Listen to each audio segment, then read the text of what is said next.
বেঙ্গল বিগিনার্সের আরও একটা নতুন ভিডিওতে আপনাদের সবাইকে অনেক অনেক স্বাগত। আশা করি আপনারা প্রত্যেকে খুব ভালো আছেন। হিমাচল ভ্রমণের দ্বিতীয় পর্বে আজ আমরা আপনাদের সামনে তুলে ধরব সমুদ্রপৃষ্ঠ থেকে 1970 মিটার বা 6460 ফুট উচ্চতায় কাথালাগ, পোত্রেইন, টেরা, বাকরোটা এবং ভাঙ্গোরা এই 5টি পাহাড়ের উপর অবস্থিত হিমাচল প্রদেশের চাম্বা জেলার এক অত্যন্ত সুন্দর শৈলশহর ডালহাউসির কথা। প্রথম পর্বের ভিডিওতে আপনারা দেখেছিলেন আমাদের কলকাতা থেকে ডালহাউসিতে আসার সম্পূর্ণ যাত্রাপথের বিবরণ, আর আজকের পর্বে থাকছে ডালহাউসিতে এসে আমাদের হোটেল এবং প্রথম দিন ডালহাউসিতে আমরা কোন কোন লোকাল সাইটসিন ঘুরে দেখলাম তার সম্পূর্ণ বিবরণ। তো এই হচ্ছে আমাদের হোটেল ডালহাউসি সাংগ্রিলা হোটেল। পেছনে পুরো পাহাড়ের ভিউটা পাওয়া যাচ্ছে। আর এই যে রাস্তাটা এগিয়ে গেছে টুয়ার্ডস দিস ওয়ে, এটা হচ্ছে গান্ধী চক। আর এই দিক থেকে যেটা আসছে এটা হচ্ছে সুভাষ চক, মানে সুভাষ চক থেকে গান্ধী চক কানেক্ট করছে। আর এখানকার রুম নম্বর 16টা হচ্ছে আমাদের আগামী দুদিনের ঠিকানা। এখানকার বুকিং আমি কিন্তু করেছিলাম GoIbibo অ্যাপের মাধ্যমে। আসুন তাহলে রুমে কি কি সুবিধা রয়েছে সেটা একবার ঘুরিয়ে দেখিয়ে দিই আপনাদের।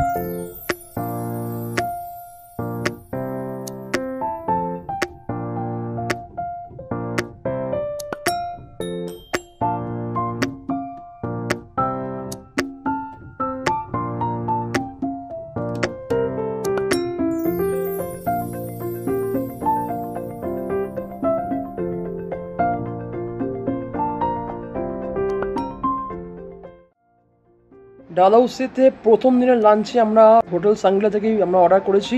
ভাত রয়েছে, ডাল ফ্রাই রয়েছে, আলু ফুলকপির তরকারি, একটা মশলা অমলেট নিয়েছি।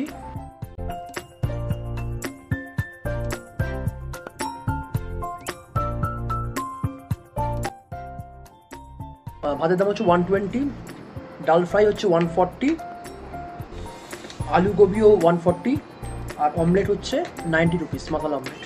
আর আমি পরে আরও 3টে তাওয়া রুটি অর্ডার করেছি, কারণ আমাদের মনে হয় তরকারি আর ডালটা থাকবে, তো সেটা আমরা রুটি দিয়ে খাবো। তো গরম গরম রুটি চলে এসছে, তাওয়া রুটি মানে হাত রুটি চলে এসছে। তো আমি ডাল দিয়ে ট্রাই করি, ডালটা খুব ঘন ডাল হয়েছে, ভালো লাগছে খেতে। তবে এখন অমলেট ট্রাই করিনি আমি, কিন্তু আলু গোবি দিয়ে মানে আলু ফুলকপি দিয়ে কিন্তু ভাতটা খেলাম, ভালোই লাগলো। খুব গ্রেট নয়, বাট খাওয়া যাচ্ছে।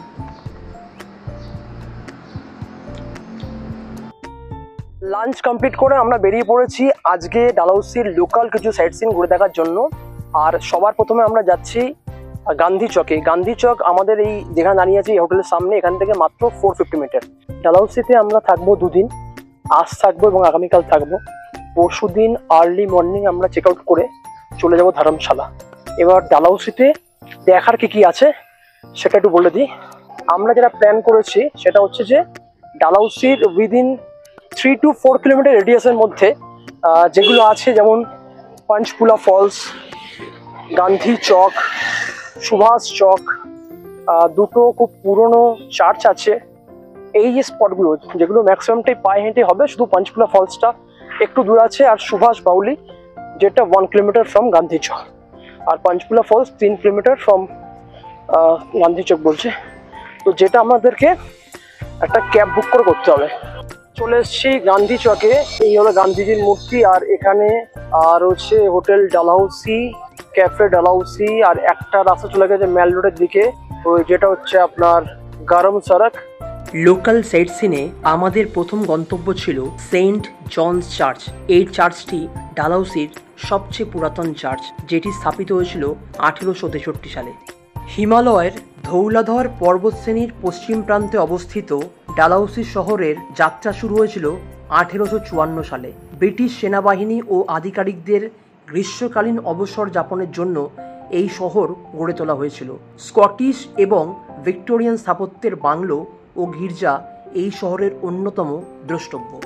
ভারতবর্ষের তৎকালীন গভর্নর জেনারেল লর্ড ডালহাউসির নামে এই শহরের নামকরণ করা হয় ডালহাউসি।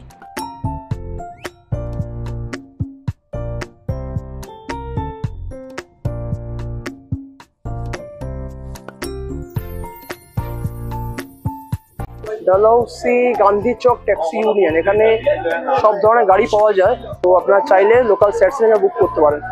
আপনারা ডালহাউসিতে এসে লোকাল সাইটসিং করার জন্য কিন্তু স্কুটার ও বাইকও অন রেন্টে হায়ার করতে পারেন আপনারা। 700 টাকা দিয়ে এই ট্যাক্সি ইউনিয়নের কাছ থেকে আমি একটা গাড়ি বুক করলাম। এখানে আমাদেরকে ঘোরাবে সুভাষ বাউলি আর তারপর পাঞ্চকুলা ফলস। এই দুটো স্পট ঘুরিয়ে আমাকে আবার এখানে ড্রপ করবে গান্ধী চকে।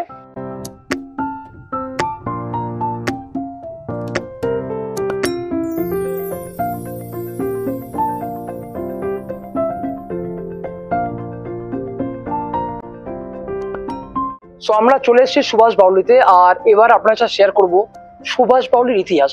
যখন নেতাজি ব্রিটিশ কারাগারে বন্দী ছিলেন 1937-এ, তিনি তখন টিউবারকিউলোসিস টিবি রোগে আক্রান্ত হয়েছিলেন এবং ওনার কিন্তু স্বাস্থ্য সেই সময় ডিটোরিয়েট করছিল। এবং নেতাজির কনিষ্ঠ ভাতা ব্রিটিশ গভর্নমেন্টকে রিকোয়েস্ট করে যে কাইন্ডলি নেতাজিকে যেন পেরোলে ছাড়া হয়, এবং ব্রিটিশ গভর্নমেন্ট কিন্তু তার ভাইয়ের রিকোয়েস্টটা গ্র্যান্ট করে এবং তাকে পেরোলে ছাড়ার পারমিশন দেয়। এবং পেরোলে ছাড়া হওয়ার পরে নেতাজির যে ক্লাসমেট ছিলেন মিসেস ধরমবীর, যার হাজবেন্ড হচ্ছে doctor N.R. Dharambir from Lahore, উনি নেতাজিকে সাজেস্ট করেন যে তুমি তোমার স্বাস্থ্য পুনরুদ্ধার করার জন্য প্লিজ ভিজিট ডালহাউসি। কারণ ডালহাউসি সেই সময় ক্লিনেস্ট অ্যান্ড ফাইনেস্ট একটা জায়গা ছিল যেখানে প্রচুর লোক আগে আসতো তার স্বাস্থ্য উদ্ধার করার জন্য। মে মাস থেকে অক্টোবর অব্দি নেতাজি কিন্তু এখানে ছিলেন এবং নেতাজি থাকতেন পাঞ্চকুলা রোডে, ডক্টর ধরমবীরের বাড়িতে থাকতেন উনি। সেখান থেকে উনি প্রত্যেক দিন এখানে আসতেন, পার্টিকুলারলি এই জায়গাটা যেখানে আমরা রয়েছি, জলটা পড়ছে, এই জল উনি পান করতেন। এই জলটার মধ্যে কিছু মেডিসিনাল পার্টস রয়েছে যেটা খেয়ে উনি কিন্তু খুব দ্রুত রিকভার করেন। এটার পাশাপাশি কিন্তু নেতাজি এখানে বসে ঘন্টা পর ঘন্টা ধ্যান করছেন, মেডিটেশন করছেন এখানে বসে। মেডিসিনাল ওয়াটার এবং এই যোগ বা ধ্যান মেডিটেশন যেটা আছে সেটা করে কিন্তু নেতাজি খুব তাড়াতাড়ি রিকভার করেছিলেন এবং উইদিন 5 মান্থসের মধ্যেই উনি কিন্তু এখান থেকে ব্যাক করে আবার ভারত মায়ের স্বাধীনতার জন্য উনি ওনার কন্ট্রিবিউশন রাখতে শুরু করেন। তো এটা একটা ইম্পর্টেন্স রয়েছে এই জায়গাটার। অবশ্যই আসবেন, পারলে ঘুরে দেখে যাবেন এবং আমাকেও কমেন্ট করে জানাবেন যে আপনাদের ইতিহাসটা জেনে কেমন লাগলো। আর যদি কোথাও ভুল হয়ে থাকি তাহলে সেটাও জানাবেন।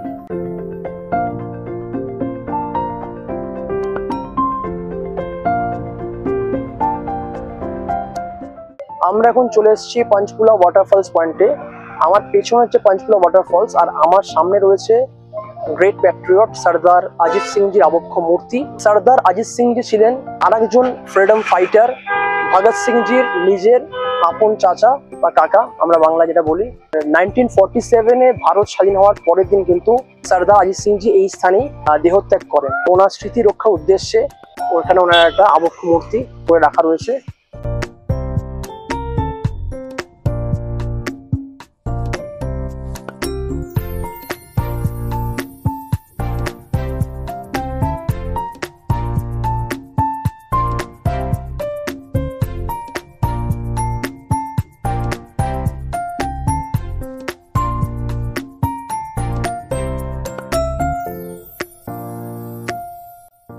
জিপ লাইন অ্যাডভেঞ্চার অ্যাক্টিভিটি হচ্ছে।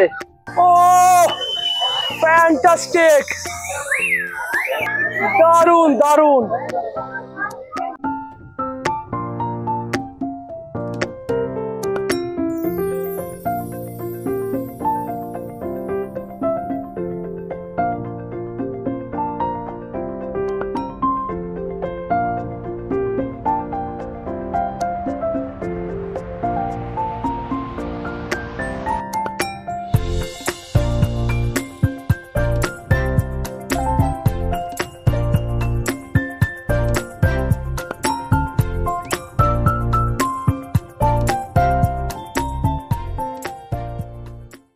এসে গেছি পঞ্চকুলা ওয়াটারফলসে। শ্বাস, উফ, বহুদিন পর ট্রেক করলাম। আর যা হয় সমতলে থাকলে যা হয়, একদম এই ট্রেক করতে গলদঘর্ম হয়ে গেছে। আর এই সামনে হচ্ছে পঞ্চকুলা ওয়াটারফলের এই ফলটা নামছে। এখন যেহেতু গরম গ্রীষ্মকাল বলে এখানে খুব বেশি জলের ফোর্স নেই, বাট বর্ষাকালে এলে কিন্তু এই ফলসে কিন্তু ভালোই জলের ফোর্স থাকে। আর এটা পঞ্চকুলা কেন নাম হয়েছে, কারণ এখানে 5টা বাঁশের বা কাঠের পুল ছিল বলে এর নাম হচ্ছে পঞ্চকুলা। পঞ্চপুল থেকে 5টা পুল থেকে পঞ্চকুলা। চলুন একটু কাছ থেকে আপনাদের দেখাই।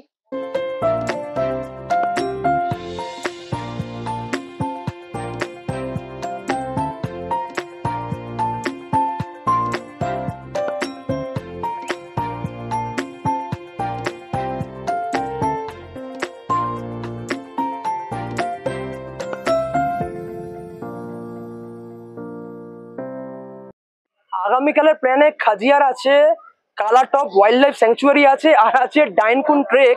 অ্যান্ড ডাইনকুন ট্রেকটা কিন্তু 1.5 kilometre trek, and it is very difficult. আজকে একটা ড্রেস রিহার্সাল হয়ে গেল, আমরা মোটামুটি 10 মিনিট ট্রেক করলাম। স্টিল ওঠাটা কিন্তু ইম্পর্টেন্ট, কারণ ওখান থেকে যা ভিউ পাওয়া যাবে সেটা নেক্সট ভিডিও আসবে।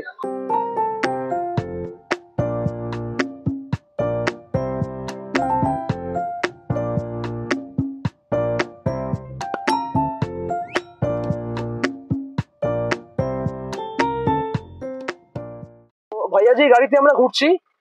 ভাইয়াজিকে আমরা পেয়েছিলাম গান্ধী চকের যে टैक्सी यूनियन स्टैंड থেকে। तो भैया जी का शुभ नाम क्या है भैया जी? सुदर्शन बैरी। सुदर्शन जी, और आपका मोबाइल नंबर थोड़ा बोल दीजिए। 9805461713। जब कभी भी डलहौजी का विजिट हो कृपया कांटेक्ट मी। चलिए, जब भी आप आओगे, अगर आपको होम स्टे वगैरह अगर चाहिए हो तो मेरा होम स्टे भी है 3 BHK का, आपको अच्छे रेट में मिल जाएगा। घर जैसा खाना मिलेगा, घर जैसी सुविधा पूरी, एकदम बढ़िया। नाम क्या है होम स्टे का बोल दीजिए। Green Woods. और ये एयरबीएनबी पे है ये। এয়ারবিএনবি তে আছে গ্রিন উডস। পেছনটা হচ্ছে গান্ধী চক আর এদিকে হচ্ছে সুভাষ চক। আর এই রাস্তাটার নাম হচ্ছে মেল রোড বা গরম সড়ক। এটা থেকে 5-7 মিনিট হাঁটলেই পৌঁছবে সুভাষ চক। তো জায়গাটা জমজম করছে, এটা একদম heart of the city of Dalhousie বলতে গেলে। মার্কেট একদম ওপেন রয়েছে, সব কটা দোকানে কাস্টমারের ভিড় রয়েছে। চলুন হাঁটতে হাঁটতে দেখাই আপনাকে এই মার্কেটটা।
যদি one of the best view পেতে হয় তাহলে আপনাকে আসতে হবে সুভাষ চকে। এখান থেকে এই ভিউটা পাবেন আপনারা।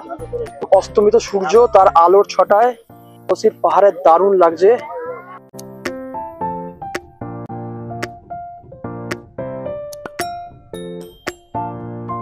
সুভাষ চকের পাশেই রয়েছে সেন্ট ফ্রান্সিস চার্চ।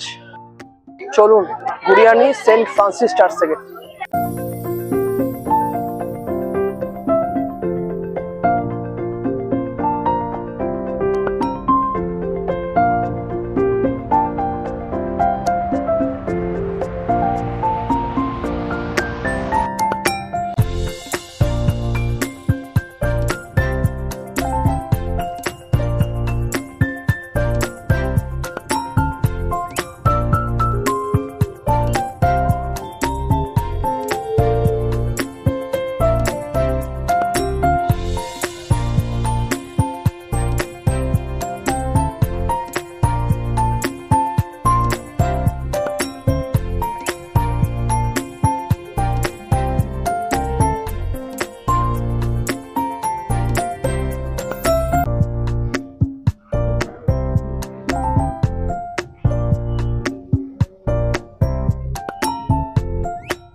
আজকের ভিডিও এখানেই শেষ করলাম।